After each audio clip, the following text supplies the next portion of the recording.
Empezamos una nueva edición de Café Mercosur, este espacio en el que nos proponemos analizar la realidad de los países de la región con un foco en los aspectos jurídicos. Hacemos este programa desde Rosario, Argentina, quien les habla, Osvaldo Di Princio, y de San Pablo, Brasil, Ramiro Cayano Blanco. Este programa se transmite por RCA, radio oficial de Resistiendo con Aguante, y también por la radio Las Voces del Muro. También nos pueden encontrar en www.cafemercosur.com y en las redes sociales, Facebook y Twitter, también como Café Mercosur.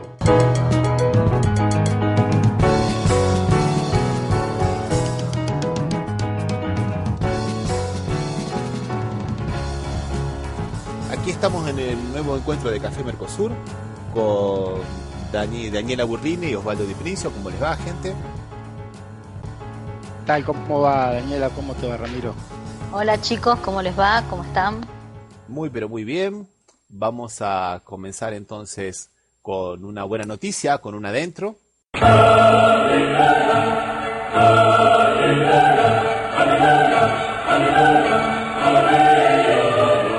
La buena noticia de la semana, y en este caso viene de Córdoba, específicamente de la ciudad de Río Ceballos, una ciudad aproximadamente a 30 kilómetros de la capital, y tiene que ver con Agustín, un joven de 15 años que quiso cambiar su identidad en el registro civil, y bueno, en el registro civil, en lugar de hacerlo automáticamente como lo exige la ley, le comenzaron a colocar muchas condiciones, ¿no? Por ejemplo, que tenía que hacer trámites administrativos y que tenía que hacer alguna pericia psicológica y algunas otras cuestiones patologizantes, según dijo su mamá, Roxana, ¿no? Y esto se relaciona un poco con lo que hablábamos la semana pasada de las cuestiones de género, ¿no, gente? Porque, bueno, si la ley no determina este tipo de procedimientos, ¿por qué tiene que ser un órgano administrativo menor, como un registro civil de una ciudad, ¿no? De una pequeña ciudad, digamos. Poner más exigencias que la que exige la ley ya de hecho es una intromisión sobre cuestiones que no tiene por qué hacerlo la Oficina del Registro Civil. Sí. Claro, lo que pasa que tiene que ver con que como es menor de 18, entonces en virtud de eso le pusieron, porque ha quedado una, ¿cómo te puedo decir? Como una pequeña luz en la ley con el tema de los adolescentes. Los menores. Claro, en el caso de los niños, niñas y adolescentes, la ley dice, se remite a la ley 26061, que es de la ley de protección integral de niñas, niños y adolescentes, y remite directamente a la ley, y de ahí a la ley vamos al interés superior del niño, o sea, no lo deja una cosa en la nebulosa, que ese resquicio permite que los viejos operadores del sistema, que tienen una mentalidad desde el Código de Vélez para acá igual, hagan estas barbaridades, hagan estos ejercicios de poder arbitrario. Pero en realidad es un problema que tendría que haber estado resuelto con la ley, porque la ley no lo resuelve, no dice el niño o la niña o el adolescente que se presente y pida un cambio en su DNI se lo tienen que dar derecho viejo como cualquier persona. No, dice en esos casos se tendrá en cuenta el interés superior del niño y se aplicará la ley 26061. Entonces terminan con eso, terminan dándole una gran amplitud para que los registros civiles hagan estas cosas. Que cuando se salió la ley, me acuerdo que fue una crítica que se le hizo. ¿Por qué no salió ya directamente con el mismo derecho que tiene el adulto, tiene un adolescente? Porque tiene que ver con la madurez, el grado de madurez y todo eso. Pero si un niño a los 8, en mi opinión, ¿no? Si un niño a los 8 se quiere cambiar el nombre de Martín a Martina y a los 16 quiere volver a ser Martín, ¿a quién perjudica? Eso es lo que pasó con la ley. un poco recuerda lo que pasaba antes con el problema de los nombres, cuando nosotros éramos chicos, Ramiro, esto hace muchos años, que había un listado que tenía algunos registros civiles que había nombres que no se podían poner porque eran extranjeros y no existía en ningún lado ninguna exigencia que haya un listado. Y le daba poderes a algunos registros civiles, o sea, para decir que sí o que no se podía anotar. En este caso también, por esta delegación de la ley se le tiene ese resquicio, esa luz para poder hacer alguna de estas modificaciones. Es interesante, Osvaldo, lo que estás colocando, porque en realidad los registros civiles suelen tomarse algunas atribuciones que no deberían, ¿no? Por ejemplo, yo hablo desde mi caso personal, por ejemplo, cuando lo fui a anotar a Betania, que es mi hija, y se llama Betania, tiene mi apellido, que mi apellido es doble, y el responsable del registro civil no quería ponerle mi apellido porque era doble, quería que yo le pusiera uno mío y después el de mi ex esposa, que también era doble. O sea que iba a quedar con 3 apellidos. Y la ley decía Con claramente, 4. con cuatro. No, no, el primero mío y los otros Ah, de... Claro. los otros dos sí lo. Y la ley era clara, era clarísima. En ese momento yo estaba estudiando justamente ese tema en Derecho Civil. Y no tuve... la hice muy simple. Me fui a otra ciudad y la anoté en otra ciudad a 8 kilómetros. Y listo. Claro. ¿Y en Bretaña no te hicieron problema? Por el No, nombre. estaba en la lista. Estaba en la lista. Estaba en la lista. Una Era una lista que no existía en realidad, fue una lista que nunca existió. O No, sea, sí existía, no Osvaldo. tenía. Lo que No, pasa, te digo que está bien, lo que tengo que decir que no existía legalmente. Es como una cuestión Uso y interna que costumbre, tenían digamos. claro, que tenían los registros civiles de la provincia de Santa Fe, que tenían un listadito de nombres que no se correspondía con la realidad, porque la ley lo decía que no podía ser nombres extranjeros, tenía una serie de limitantes en su momento. inclusive yo me acuerdo que había un problema con esas listas, que en las principales ciudades se actualizaban más rápido y le iban pasando las de descarte a las ciudades menores. Entonces las ciudades menores siempre tenían una lista retrasada, porque no se imprimía para todo el mundo. Entonces Oh, era un poco eso. Y en Salta hubo un caso muy, yo no recuerdo bien cuál era, sería interesante ver si lo recuperamos. Hubo un caso muy interesante del hijo de un cacique indio que le quiso poner su propio nombre, que era un nombre indígena, y se lo negaron porque era un nombre extranjero. Y era un nombre extranjero que en verdad era un nombre indígena. Sí, sí, sí. Entonces se judicializó y la Cámara de Salta dijo que en realidad no puede equipararse los nombres indígenas con nombres extranjeros y le permitieron que le pusieran el nombre. Inclusive fue interesante porque la fuente que había tomado, la fuente de derecho que había tomado para tal decisión había sido la versión completa del himno nacional argentino, que reconoce, según esta sentencia, le reconocía la herencia de los territorios a los pueblos indígenas. Entonces dice, ¿cómo puede ser que los herederos sean extranjeros, no? claro. Bueno, y de esta manera también aquí, por suerte, el caso de Agustín consiguieron que se rectificara, entraron... Sí, hay un caso anterior que se escribió un libro que se llama Yo nena, yo princesa, que es un caso emblemático que salió hará 2 años atrás, me parece, pero ahí la madre tuvo una lucha muy grande porque tuvo que luchar contra la propia institución, la corporación médica, donde los psicólogos no la apoyaron, le dijeron que estaba enferma, hasta que logró dar con el grupo, digamos, de la gente que trabaja las cuestiones de género. Y logró ponerle a la nena el nombre de nena, digamos, ¿no? En ese momento era un nene que le dijo, desde muy chiquitito le decía, yo nena, yo princesa. Fue muy dura la batalla que dio esta mujer porque pudo escuchar a su hija y avanzar. Después sale la ley, pero en primer momento fue muy difícil. Es un tema muy importante porque las personas sufren muchísimo porque tienen que ir a la escuela vestido de una manera que no se autoperciben. Si van de nenas y se autoperciben como varones o al revés. Eso acarrea aparte digamos, el abandono de la escolaridad, los problemas en la atención médica. Digamos que esto tiene una proyección en un montón de otros derechos. La identidad, cuando está en una situación hackeada, hackea la educación, hackea la salud, ¿viste? Hackea la posibilidad de trabajar, porque son todos derechos que están interrelacionados. Y generalmente no se visualiza la problemática terrible que eso genera. Argentina dio un salto, yo creo que muy, muy importante en este tipo de conquista de derechos. No sé cómo es en Brasil, Ramiro. En Brasil, como muchas cosas, no hay una ley que es porque dentro del Congreso nosotros tenemos una bancada llamada bancada de la Biblia, sí, grupo bíblico, digamos, ¿no? Que atraviesa varios partidos políticos que se oponen a todo este tipo de cosas. Pero, jurisprudencialmente comenzó a aceptarse este tipo de cambios de género tímidamente, pero es una cuestión jurisprudencial, no hay una cuestión legal todavía. Ah, mira, no tiene nada. Son grupos religiosos muy fuertes y que están en todos los partidos políticos y que trabajan de una forma bastante mancomunada y organizada, entonces están en contra de todo lo que significa, como ellos mismos dicen y proclaman, la familia como Dios la hizo.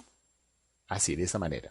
Inclusive uno de los candidatos a presidente que más está creciendo últimamente, Bolsonaro, hizo toda su campaña política, su crecimiento en contra de lo que él le dice el kit gay, porque el gobierno del Partido de los Trabajadores había hecho una cartilla de orientación, de tolerancia en las escuelas hacia las personas con diferentes autopercepciones de género, ¿no?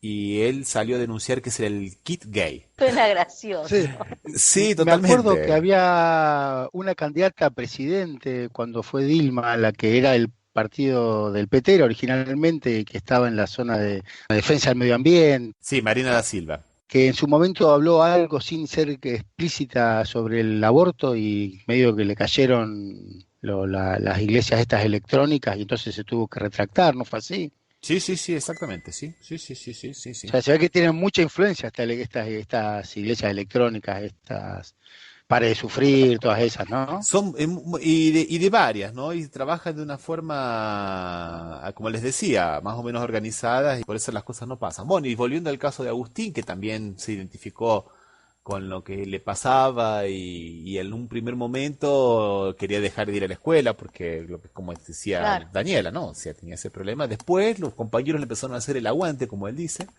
y ahí empezó a tener un poco más de esperanza y bueno, y terminó rectificándose el acta y intervinieron las abogadas, ¿no? De Sofía Novillo de Abosex y Melina Canesini del Cuerpo de Abogadas Feministas. Acompañaron todo el procedimiento y consiguieron que fuera simplemente un trámite y no todas esas otras cosas que estaba pidiendo el registro civil, ¿no? Así que, por suerte, terminó todo bien, ¿no, gente? Bueno, Les propongo que escuchemos una canción, ¿qué les parece? Vamos a escuchar a pedido de Daniela, a Ataque 77, y el tema El cielo puede esperar. Dale, vamos.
lado me persiguen, la muerte me está esperando.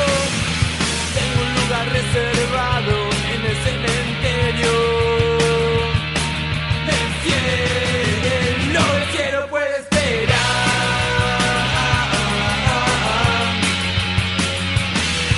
El cielo puede esperar. El cielo puede esperar.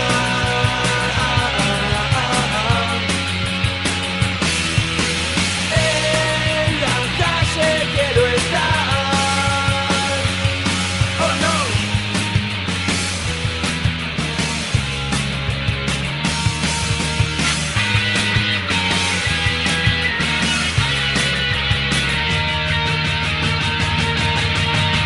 Por las noches tengo que robar para comer. Este mundo no me ofrece nada que perder. Todos me quieren ver muerto. Todos me quieren ver muerto. Todos me quieren ver muerto por la policía. Sé que me están esperando. Quizás estén a mi lado. Todos quieren que termine en el cementerio. El cielo puede esperar.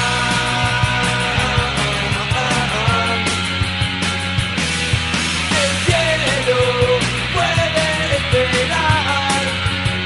El cielo puede esperar.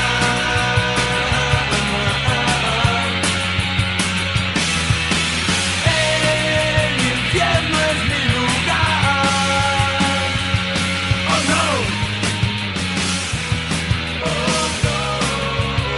El cielo puede esperar. Oh no.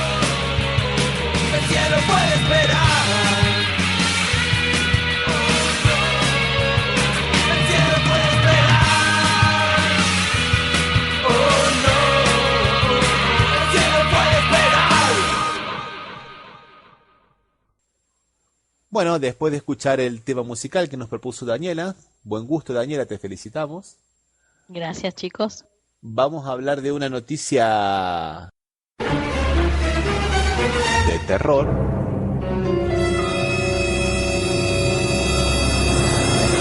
Y en este caso la noticia de terror de la semana viene de Argentina y tiene que ver con la Corte Suprema de Justicia y el sistema de escuchas telefónicas que quedó a cargo de el camarista Martín Irurzum, después de la modificación por decreto que hizo el Poder Ejecutivo a cargo de Mauricio Macri, de lo que era el sistema anterior, instaurado en el gobierno de Cristina Fernández de Kirchner, en el cual, ¿se acuerdan, gente? Estaba a cargo de la Procuración General, de la Procuraduría General, las escuchas. Se la sacó a la CIDE, que es el que la tenía originalmente, cuando era el OJ, y cuando crean la DICOM se le dan la posibilidad que lo haga la Procuraduría General.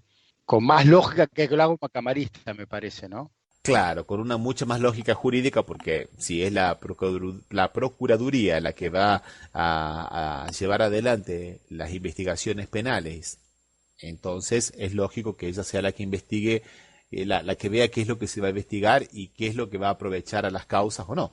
No como ocurría antiguamente, ¿se acuerdan? Donde el sistema de las escuchas sirvió para investigaciones a personas que no correspondían, por ejemplo, empresarios, apriete empresarios, e inclusive para que se convirtiese informalmente en una fuente de contrabando, pero no era por el sistema de las OJ, era por el sistema de la CIDE en realidad, ¿no? Por la falta de control, ¿se acuerdan? Sí, porque ¿Se acuerda que se convirtió en un sistema de contrabando, ¿no? Y a veces de contrabando de cosas que no tenían nada que ver con la propia actividad de inteligencia, como por ejemplo contrabandeaban cosas odontológicas que sabemos que son muy caras, o sea que era para hacer caja en realidad, ¿no? Sí, eran funcionales al director de la CIDE, o sea, en su momento las escuchas judiciales, por eso se las sacaron. A Estiuso, era funcional a Estiuso, que le permitió tener dossier de muchos funcionarios, políticos, empresarios, y lo usaba para presionarlos, y por eso dicen que en este momento es una persona que goza de una cierta tranquilidad económica, y un cierto poder bastante interesante dentro del, no solamente del ámbito político, sino también del ámbito periodístico, ¿no? Sabemos muy bien de que se ha hecho una asociación un poco espuria entre muchos periodistas y los servicios de inteligencia, ¿no? Sí, Pañi, sobre todo el comentarista político de La Nación y de TN, dicen que es uno de los que se abrevan toda esta información que tenía Estiuso. De todas maneras, lo que queríamos hablar, me parece, chicos, era que el sorteo fue medio extraño porque no hay constancia ni acta que indiquen cómo salió sorteado Martín Irurzún. Ese que es el hecho interesante. Según sale en un artículo de Irina Hausen en el periódico Página 12, dos medios de comunicación ya sabían antes, estaban anunciando de que Irurzún sería designado director de este organismo antes del sorteo. Sí. Entonces es bastante interesante que los medios ya den como cantado una cosa que después tendría que resolverse por el azar, ¿no? Y que a su vez era el elegido por el gobierno de Macri, porque lo que decía la nota del periódico este que es La Nación, es que decía que era el que quería Macri, Irurzún. Claro, lo que estoy leyendo es que hay una situación de gravedad institucional, porque dice, si Ursun escucha y le ofrece la asistencia a los jueces que la pidan, va a intervenir en dos momentos, en la investigación y después como Claro. camarista. Se tendría que excusar, porque ya estuvo en la investigación. Sí, puede ser que alguna de Claro, las escuchas que se utilicen en un proceso lleguen a través de la apelación a la Cámara claro, y él tenga que usar la misma prueba que él produjo. O sea, claro, que se él tiene que autorizó la excusar. producción. Tendría que Se tendría que excusarse todas las excusar en todos veces. los casos, claro. En todos los casos, sí, en todos los casos que haya escucha, él tendría que Se excusarse. tiene que Realmente, esa es la excusar. desprolijidad de No, dársela. eso va a ser, digamos, eso va a ser materia para planteos de recusación o de nulidades. Y yo les O pregunto de una nulidades. cosa, ¿qué es lo que pasaría si, por ejemplo, los abogados de la defensa cuestionasen la legalidad de las escuchas como medio probatorio para esa causa y el propio juez Lógico, Irurzum tenga se que va a tener decidir? no, lo van Claro. lo van a desplazar, va, o no, no se sabe. Es interesante, ¿no? De que sea el gobierno, el Poder Ejecutivo Nacional, ¿no? Que el que quiera tener a alguien en este cargo, en este puesto, ¿no? Y esto no lo puedo dejar de asociar con el hecho de que Macri asumió como presidente procesado, ¿no? Y justamente en una causa por escuchas, ¿no? Cuando estaba a través de un juez de la ciudad de Posadas, estaba escuchando ilegalmente al cuñado, ¿no? Claro, Sí. Y que después, bueno, él fue sobreseído, pero pero el resto de las personas no. O sea, es interesante, es interesante porque el hecho, digamos que se confirma, pero claro, en un favorcito que le hace el Poder Judicial, lo sobreseen, porque no podía seguir siendo un presidente procesado políticamente, ¿no? Porque formalmente no tiene nada que ver, pero políticamente eso no iba muy bien. Y ahora él mismo quiere de alguna manera eh, mantener a alguien de su confianza dentro de un organismo tan problemático como este de las escuchas, ¿no? Porque es el que entra de alguna manera en la vida de todo el mundo. Y es interesante un poco lo que ocurre, porque en el primer decreto, que el decreto de necesidad de urgencia, Irurzum asumiría por un año y no podía ser designado nuevamente. Pero después, un año después, antes de vencerse el plazo de un año, él dice que por primera vez va a valer por 3 años y ahora sí podría tranquilamente elegirse nuevamente. O sea que es interesante porque primero era una designación por necesidad de urgencia por un año y después por 3 años más, con lo cual se completarían los 4 años, que es la permanencia de él a cargo del Poder Ejecutivo. Le gustó, parece, tener un amigo. claro, no lo había pensado, no lo había pensado, tenés razón. Y acá, aparte, también podríamos decir que desde que cambió el sistema fue que se hicieron públicas, porque hasta el año pasado, o hasta el año pasado, mejor dicho, ninguna de estas escuchas había sido pública, y sin embargo el año pasado salieron varias, o principios de este año salieron varias escuchas que se filtraron cuando la jueza María Sabina de Curia había dicho que se destruyan, ¿no? Ah, cuando salió la charla de Cristina con Parrilli. Entre otras, claro. Sí, sí, sí. En una precausa era, ni siquiera en una causa judicial, era una precausa, ¿no? O sea, algo que después podría llegar a ser una causa judicial. Sí, y se había ordenado que se destruyan todas esas escuchas porque la causa, como dijiste vos bien, Ramiro, era una precausa, no era una causa, y sin embargo salieron a la publicidad, se dieron públicamente y nadie asumió la responsabilidad porque todavía no se sabe quién fue el que la hizo pública. Mm. Así que es lo que puede esperar para 3 años más. Y otra cosa que me gustaría colocar aquí, que como bien dijo Daniela, acá hay una cuestión de gravedad institucional muy pero muy grande, porque en ningún lugar consta que se haya hecho el sorteo, pero cuando se lo designa a Irurzun en el acta que está firmada por 3 de los jueces de la corte, dice que se realizó el sorteo. O sea que si dice que se realizó el sorteo, pero no consta el acta de la realización, ni consta cómo se hizo, ni nada por el estilo, podemos encontrarnos ante nuevamente un delito de falsedad ideológica.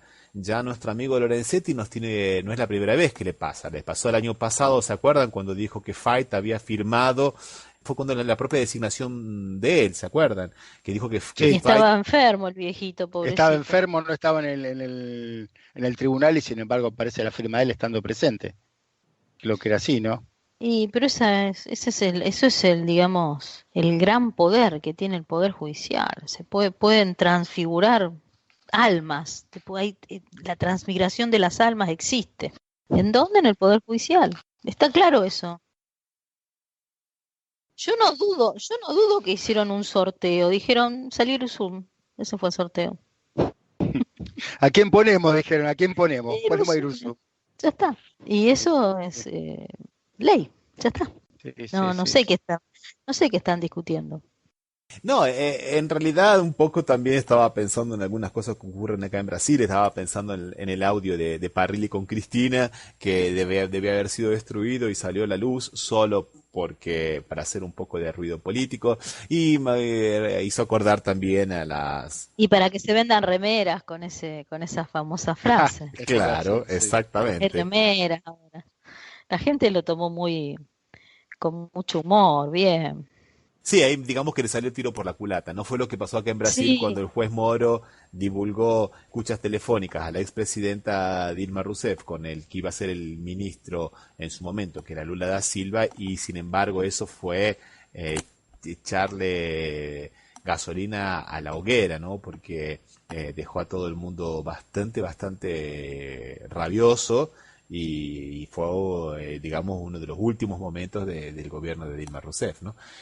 Y pensando también acá en la cuestión de estos sorteos que caen justamente en la persona que quería que cayera, estaba pensando también en otra, Bonadío, en Bonadío, claro, estaba, Bonadío, que siempre sale. Todas las bolitas, todas las bolas y todas las bolitas, cuando hay causa contra Cristina, sale siempre Bonadío. yo calculo que se apresura, debe tener muchos jueces que empiecen con B, Bonadío, entonces cuando ven la B Pues dicen sí que lo saca Bonadío, por orden, claro, Bonadío. lo saca por orden. No, inclusive es interesante que lo que ocurrió con el hijo de la jueza Servini de Cubría, ¿no? Que salió a denunciar el hecho de que los sorteos no eran muy claros y eso le costó el cargo que tenía dentro del Consejo de la Magistratura, ¿no? O sea, es un tema bastante grave. Así que podemos ponerlo como la noticia negativa de la semana.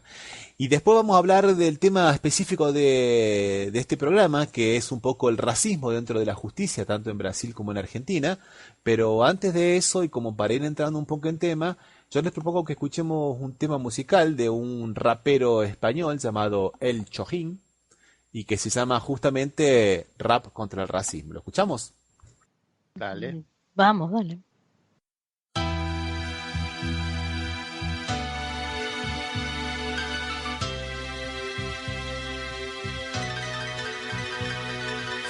El subidón de estar aquí todos unidos se pierde un poco cuando piensas en el motivo. Todos distintos con su rollo y con su estilo, pero es hip hop y hay que dejarlo bien clarito. ¿Te has parado a hablar alguna vez contigo mismo? La vida puede ser de otro color si se habla de racismo. No vengo a dar un discurso de derechos humanos, y vengo a contaros una de Romanos. Es la lucidez frente a la estupidez que existe. Yo me pregunto dónde empieza y dónde acaba el chiste. O el desplante al vendedor ambulante, que es otro currante, con familia y un futuro por delante. Cada uno es único en su especie, no hay motivo ni razón para que se desprecie. Es el temor a la igualdad, ignorar lo diferente, pues nos separa una absurda clase social permanente. Máximo odio por la mínima razón. No hay color, no hay comparación, tan solo otro episodio donde el más intolerante fascismo no se cura leyendo y el racismo viajando tampoco. Por muchas canciones que hagamos, por mucho que nos manifestemos, por muchas víctimas que sufran o caigan a lo largo del terreno, no nos concienciamos, así nos va. Y en el artículo número 1 escrito está: nacemos libres e iguales en derecho y dignidad. A ver, ¿por qué es tan difícil llevarlo a cabo fuera del papel? Alto, bajo, feo, guapo, negro, blanco, ¿qué más da? Dentro de 100 años todos calvos bajo tierra, va. ¿No has probado nunca conocer a un extranjero? Fíjate en los niños, ellos saben de qué va este juego. Y es que la raza humana es un crisol, y el que no pueda ver belleza en esto no merece ver el sol. Paso el relevo al compañero para este mundo nuevo, el del triunfo del amor contra el miedo. Cuando la bestia racista siente rabia y muerde, cuando la fobia se contagia y hierve, acusándote de no ser igual. Cuando en un mundo global buscar comida en otra tierra te convierte en ilegal. Cuando la ley de extranjería te atrapa sin motivo y la hipocresía tapa sus ojos y sus oídos. Racismo y marginación, cuando solo ven la piel y se olvidan de mirar al corazón. Nadie te pide que salves el mundo de su dolor. Todos perdimos la fe en un futuro mejor. Esta vida es tan cruel y tan canalla que lo entiendo. A veces ser honrado es como mear contra el viento. Pero no mires el color de mi piel si realmente lo que quieres es saber el color de mis billetes. Terremotos, huracanes, guerras, hambre. El racismo está en los bolsillos del hombre. Respira del todo esta brisa, ponte en la piel del otro a ver cuánto dura tu sonrisa. Muestra respeto al desigual por sexo, ideología o cultura, para que afecto y sensibilidad rodeen la estructura. Porque con intolerancia muestras déficit en cerebro y corazón. Hoy comparto mi voz y mi amor contra la sinrazón y el dolor y la falta de inteligencia y comunicación. Tú no eres racista, tío, eres imbécil. Por culpa de unos padres ignorantes eres dócil. Hace ya muchos años que no existen los países. La frontera está en la piel de cada uno. Y todos nuestros nietos eran grises. ¿Cómo quieres que te recuerden? Como aquel que decía que odiaba a negros pero se escondía por si muerden. Cobarde sin actitud. Si algún día te enfrentas a tus demonios, verás que son blancos como tú. ¿Por qué coño le miras con esa cara si luego tú eres el primero en comprarle DVDs piratas? Abogo por la amistad de las razas, difícil en este mundo intolerante de ratas. Ningún ser humano puede ser ilegal. Lo ilegal es que un ser humano no tenga dignidad. Y apoyo al negro, al chino, al árabe, incluso al marciano. Por mi parte, bienvenido a mi tierra, hermano. Superando la treintena de edad, me escribí la de los niños. Esta va por el papá que lanza insultos un domingo en el bar, cuando el negro al que idolatra no consigue marcar. El partido está perdido al entrar. El efecto secundario es que tu hijo sea un problema social. El futuro es que tu hija exija dinero para el cine y se vaya con el hijo del que te vendía Kleenex. Realidad difusa haciendo menesteres. ¿Viste quién soy yo? Dime tú quién eres. Cobrando en papeles, denegando los placeres de hombres y mujeres. Héroes de tal desafío de luchar por su amor propio, para que sus hijos no crezcan vacíos. Nueva generación con principios, dando una buena educación sin prejuicios. Cuando el dolor cubre el pecho, un corazón aguanta lo que le echen, pero dependiendo de los hechos, lucho por algo mejor, por derechos, y las palabras se las lleva el viento. Estás no, entre océanos hay una razón y una causa que arrastra lágrimas hace siglos. Solo me fijo en la persona, autojúzgate antes de juzgar a cualquier otro. No es el tono de la piel lo que interesa, es el tono con el que te expresas. Racistas se quejan, el extranjero les quita horas en la empresa, más horas les quita la consola y es japonesa. Pon atención, luchar por la libertad es algo más que odiar al opresor. Pido comprensión, pues el pan se parte con las manos, pero se reparte con el corazón. Por un lado me apena que sea necesario esto, por otro me alegra oír a mis compañeros. No se me ocurre un mensaje más tonto, ni más lógico, ni más obvio, ni más serio. El problema viene cuando no ven el problema, y el problema se queda cuando lo niegan. Supongo que no hacía falta ni decirlo, les queda claro, no, el rap está contra el racismo. Bueno, vamos a hablar ahora del racismo en la justicia de Brasil. Vamos a tomar como ejemplo dos casos. Ya habíamos hablado en otros programas anteriores ya un poco de la justicia y del blanco, digamos, el target que tiene la justicia sobre determinados sectores sociales y raciales, ¿no? Cuando se habla acá de racismo en Brasil, es un tema bastante controvertido porque se niega muchísimo, hay toda una falsa teoría dominante en el sentido común, que es el de la democracia racial, donde supuestamente en Brasil no habría los problemas de racismo y de segregación como en los Estados Unidos, cuando los estudios demuestran que aquí el racismo es tan fuerte o más fuerte porque es un racismo sutil.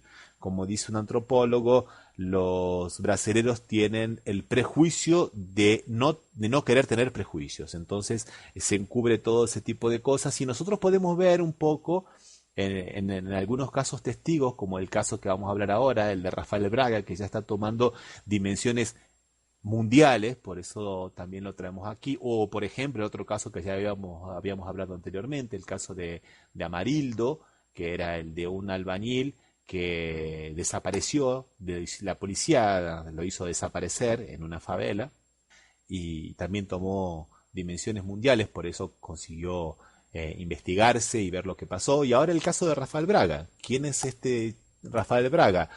Es el único preso de las manifestaciones de junio. Cuando hablamos de las manifestaciones de junio aquí en Brasil, tenemos que hablar un poco de un movimiento que comenzó con los estudiantes secundarios y el movimiento Pase Libre, que proponían la gratuidad del transporte público en un sistema gestionado municipalmente a través de algunos impuestos, y ellos demostraban que podía implementarse este sistema obteniendo la gratuidad del transporte público. Primero se opusieron a un aumento y después el objetivo de máxima era proponer la gratuidad. Y hubo manifestaciones en varios lugares de Brasil, comenzaron en Río Grande do Sul, específicamente en la ciudad de Porto Alegre, en el 2013, y después siguieron por varios lugares y posiblemente el epicentro fue aquí en San Pablo el día 13 de junio, marcado como el día de una represión feroz y terrible contra esos jóvenes por parte de la policía, donde vimos imágenes no vistas en la época de la democracia, y eso generó toda una indignación tan grande en la gente que este movimiento comenzó a tomar cuerpo e importancia, y después se transformaron en los movimientos en contra de la Copa del Mundo, y después terminó en los movimientos que en un cambio ideológico bastante grande pro impeachment de la presidenta Dilma Rousseff. Pero bueno, aquí la idea es más o menos dimensionar, poner un contexto de qué es lo que ocurría. Eran manifestaciones masivas, y en Río de Janeiro a este joven Rafael Braga fue el único preso por la policía. No hace falta decir que es una persona de color negra, porque tenía en sus manos un frasco de Pinolux. Así, el desinfectante, ¿saben? El Pinolux, el que se le pone. Sí. Entonces esa fue la primera causa que se le hace. ¿Por portación de Pinolux sería? Por portación de Pinolux. Bueno, en esas manifestaciones, en realidad, gente, hubo todo iba con Pinolux. Mucha gente estamos haciendo publicidad al limpiador. Pinosol, ¿cómo se llama? Aquí en Brasil se llama Piñosol. Acá Piñosol, vamos. Él mismo se llama Piñosol. Aquí en realidad mucha gente fue presa porque tenían las mochilas en esas mismas manifestaciones, limón y vinagre, porque era para protegerse contra los gases lacrimógenos. Claro, entonces inclusive algo ácido te saca el ardor. Eso mismo, Osvaldo. Inclusive un periodista fue preso, lo metieron preso acá en San Pablo justamente porque tenía una botellita de vinagre y era un periodista, ¿no? Disculpame, ahora me avisaron eso. Que se fue con un piñosol. Sí. Se un piñosol en lugar de hace un par de limones. ¿Qué cosa? Sí, la verdad que no sé por qué andaba con esa botella. Después supuestamente lo capturaron. ¿Sí? Saliendo un poco del chiste, o sea, fue condenado por esto. Bueno, supuestamente después lo aprendieron con 6 gramos de marihuana y supuestamente casi 10 gramos de cocaína y uno de estos fuegos artificiales que se tira para arriba, ¿no? O sea, Ah, básicamente. los 3 tiros, esas cosas que... Son como unas luces, como unas bengalas, bengalas. Sí, sí. Aquí la cuestión no está tanto en la droga que le encontraron, y sí está en la forma en que a él lo condenan, porque la única prueba que hay es la prueba de la policía, es la declaración de la policía. Ujú. Entonces, ¿cómo se le puede dar una pena draconiana de 11 años? 11 Solamente años, 11 años y 3 meses le dieron, y solamente con la declaración de la policía, ¿no? La vecina que vio todo el procedimiento, fue testigo de la defensa y la jueza, perdón, el magistrado no le dio mayor importancia con el argumento de que las declaraciones de la testigo, según el juez, solamente querían eximir la responsabilidad criminal del acusado, perdón, en razón de sus lazos con la familia y por conocerlos por muchos años como vecino. O sea, la vecina que vio todo y que dice que en realidad las pruebas, la droga no la tenía él, sino que se la plantaron, como se dice. Se la Claro, plantan, como sí. se dice en el argot. Las declaraciones de la vecina no valen, las declaraciones de la policía, que sí es parte interesada, que es la que lo acusa, esas tienen totalmente plena fe para condenarlo a 11 años, ¿no?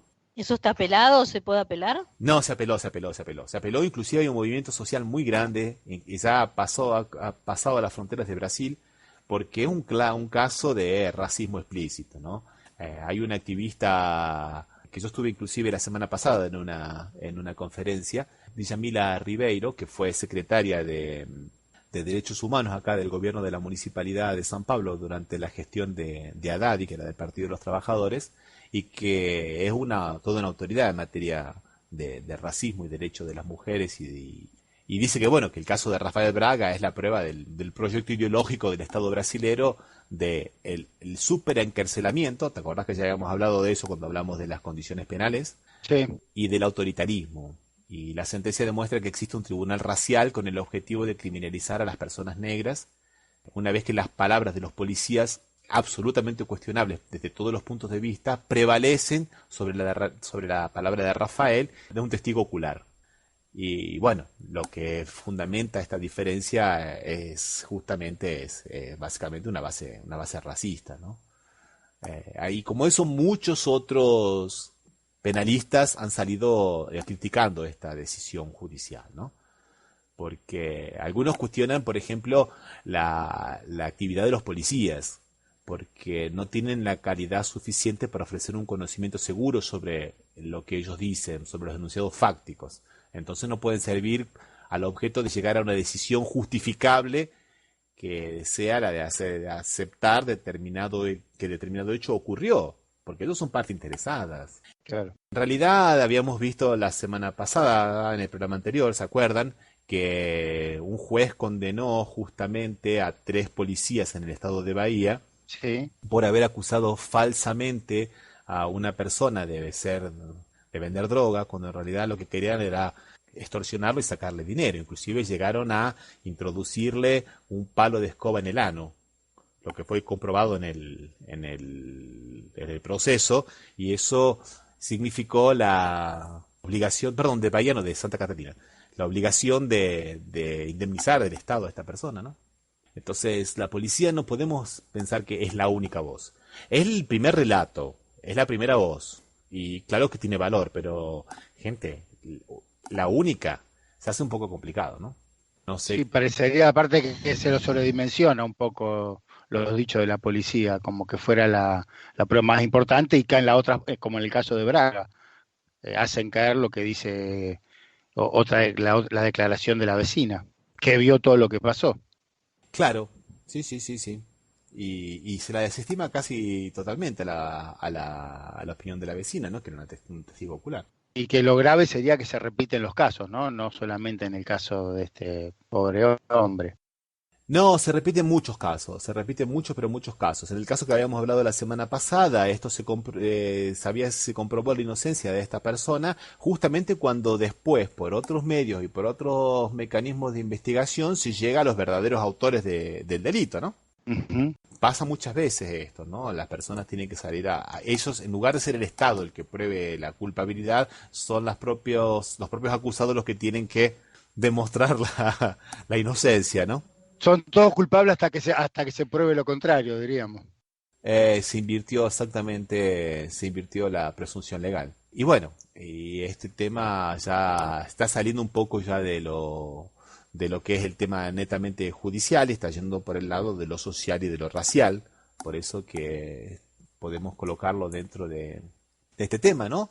De lo que le ofrece la sociedad a un sector que está simplemente condenado al no futuro, porque estamos pensando que cada vez se recortan más los gastos sociales aquí en Brasil, donde no hay becas para los estudios, donde se cierran universidades, donde la Universidad de Río de Janeiro, la Universidad Regional de Río de Janeiro, que es una de las más prestigiosas del país, está a punto de cerrar sus puertas por falta de presupuesto. Este joven también es de Río de Janeiro, donde están condenados a un no presente, porque cada vez hay, por causa de la crisis, hay más desempleados y menos trabajo, principalmente en Río de Janeiro, inclusive porque los escándalos de la Petrobras afectan principalmente a Río de Janeiro. La cuenca petrolera del Presal está en Río de Janeiro.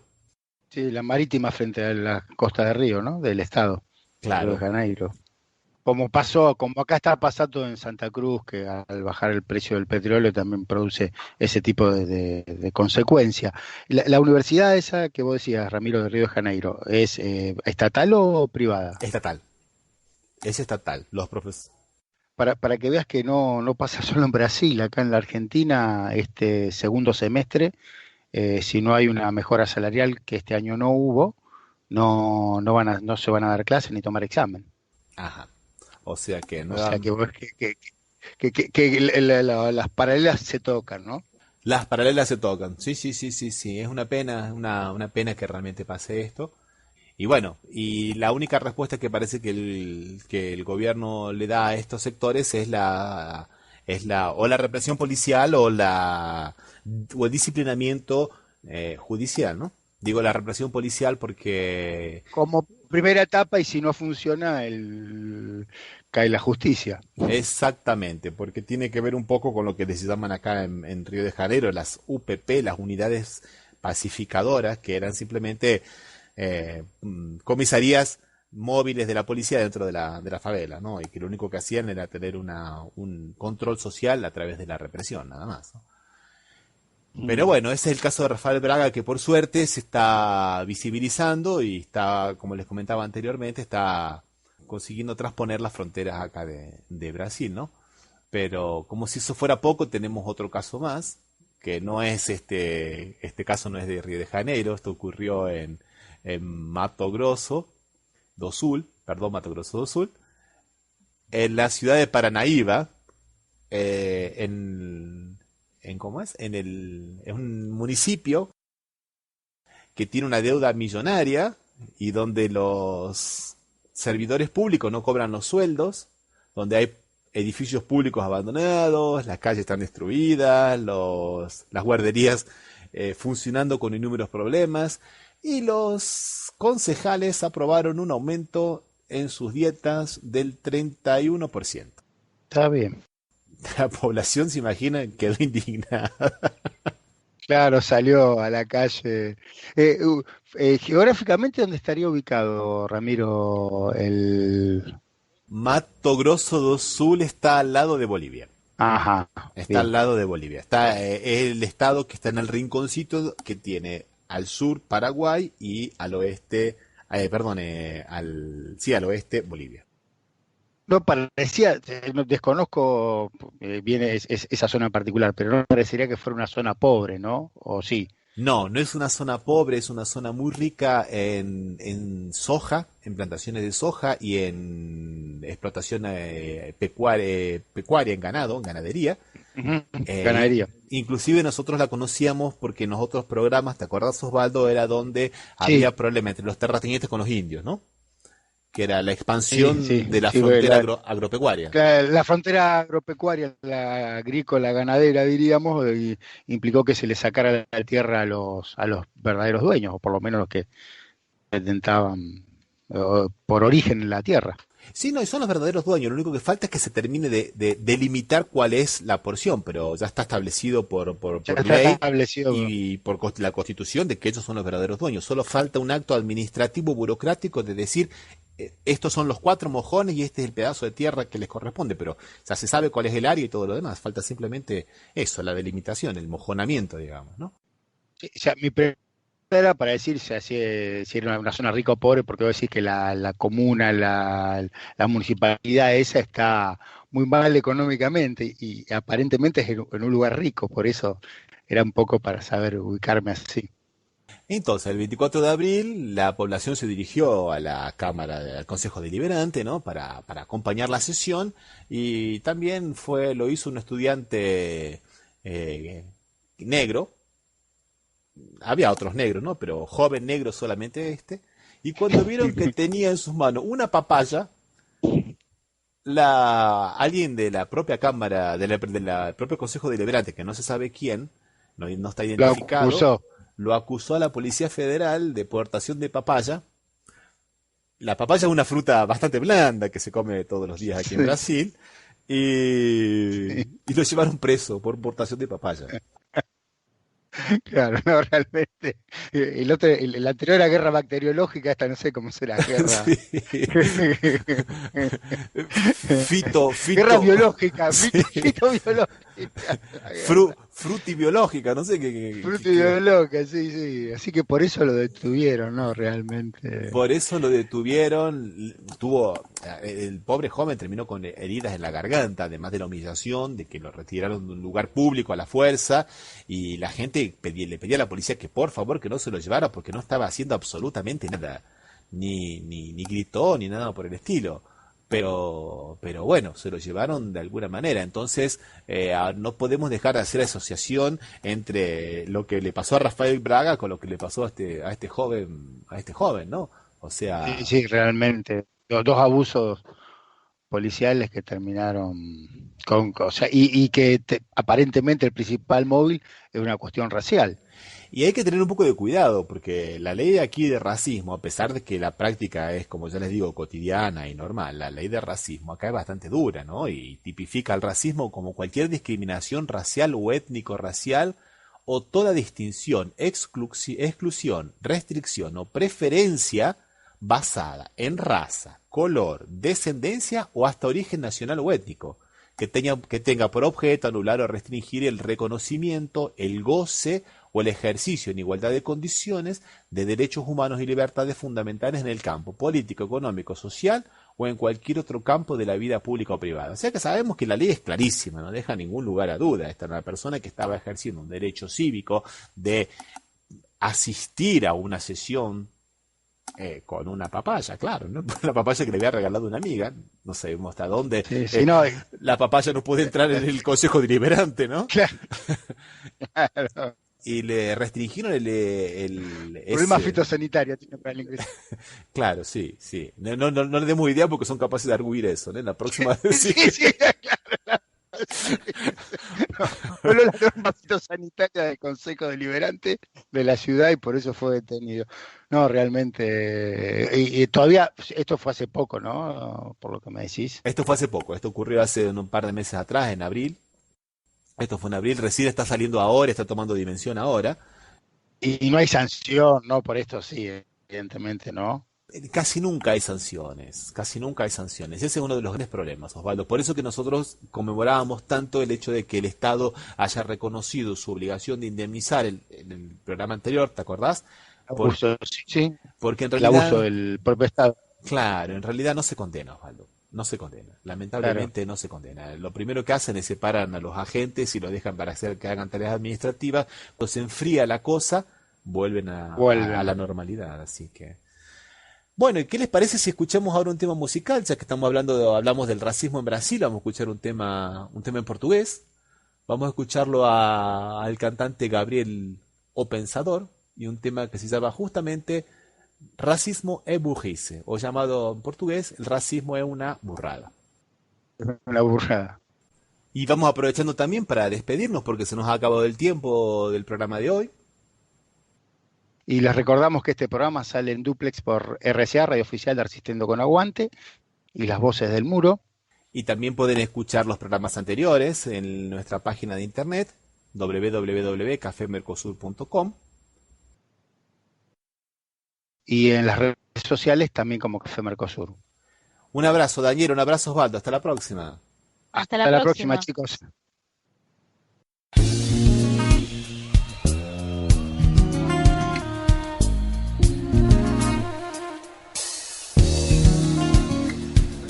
Salve meus irmãos africanos e lusitanos do outro lado do oceano. O Atlântico é pequeno pra nos separar, porque o sangue é mais forte que a água do mar. Racismo, preconceito e discriminação em geral é uma burrice coletiva sem explicação. Afinal, que justificativa você me dá para um povo que precisa de união? Mas demonstra claramente, infelizmente, preconceitos mil de naturezas diferentes, mostrando que essa gente do Brasil é muito burra e não enxerga um palmo à sua frente. Porque se fosse inteligente, esse povo já teria agido de forma mais consciente, eliminando da mente todo o preconceito e não agindo com a burrice estampada no peito. A elite que devia dar um bom exemplo é a primeira a demonstrar esse tipo de sentimento num complexo de superioridade infantil, ou justificando um sistema de relação servil, e o povão vai como um bundão na onda do racismo e da discriminação. Não tem a união e não vê a solução da questão que, por incrível que pareça, está em nossas mãos. Só precisamos de uma reformulação geral, uma espécie de lavagem cerebral.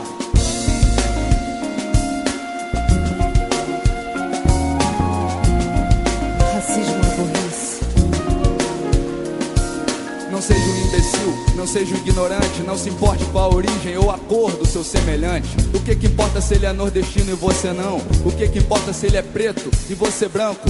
Aliás, branco no Brasil é difícil, porque no Brasil somos todos mestiços. Se você discorda, então olhe pra trás, olhe a nossa história, os nossos ancestrais. O Brasil colonial não era igual a Portugal. A raiz do meu país era multirracial. Tinha índio, branco, amarelo, preto. Nascemos da mistura, então por que o preconceito? Barrigas cresceram, o tempo passou. Nasceram os brasileiros, cada um com a sua cor. Uns com a pele clara, outros mais escura, mas todos viemos da mesma mistura. Então presta atenção nessa sua babaquice, pois como eu já disse, racismo é burrice e a ignorância é um ponto final. Faça uma lavagem cerebral.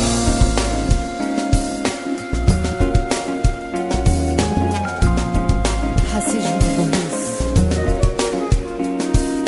Negro e nordestino constroem seu chão. Trabalhador da construção civil, conhecido como peão. No Brasil, o mesmo negro que constrói o seu apartamento ou que lava o chão de uma delegacia é revistado e humilhado por um guarda nojento que ainda recebe o salário e o pão de cada dia graças ao negro, ao nordestino. E todos nós pagamos homens que pensam que ser humilhado não dói.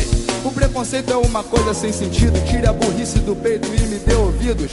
E responda se você discriminaria o juiz Lalau ou o PC Farias. Não, você não faria isso não. Você aprendeu que o preto é ladrão. Muitos negros roubam, mas muitos são roubados. E cuidado com esse branco aí parado do seu lado, porque se ele passa fome, sabe como é? Ele rouba e mata um homem, seja você ou seja o Pelé. Você e o Pelé morreriam igual. Então que morra o preconceito e viva a união racial.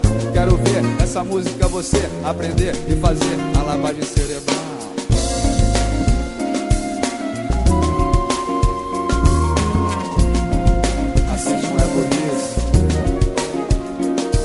O racismo é burrice, mas o mais burro não é o racista. É o que pensa que o racismo não existe. O pior cego é o que não quer ver. E o racismo está dentro de você, porque o racista na verdade é um tremendo babaca que assimila os preconceitos porque tem cabeça fraca e desde sempre não para pra pensar nos conceitos que a sociedade insiste em ensinar. E de pai pra filho o racismo passa em forma de piadas que teriam bem mais graça se não fosse o retrato da nossa ignorância, transmitindo a discriminação desde a infância. E o que as crianças aprendem brincando é nada mais, nada menos do que a estupidez se propagando.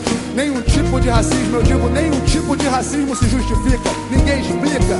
Precisamos da lavagem cerebral pra acabar com esse lixo que é uma herança cultural. Todo mundo que é racista não sabe a razão. Então eu digo, meu irmão, seja do povão ou da elite, não participe, pois como eu já disse, racismo é burrice. Como eu já disse, racismo é burrice. Racismo é burrice, e se você é mais um burro, não me leve a mal. É hora de fazer uma lavagem cerebral, mas isso é compromisso seu, eu não vou me meter. Quem vai lavar a sua mente não sou eu, é você.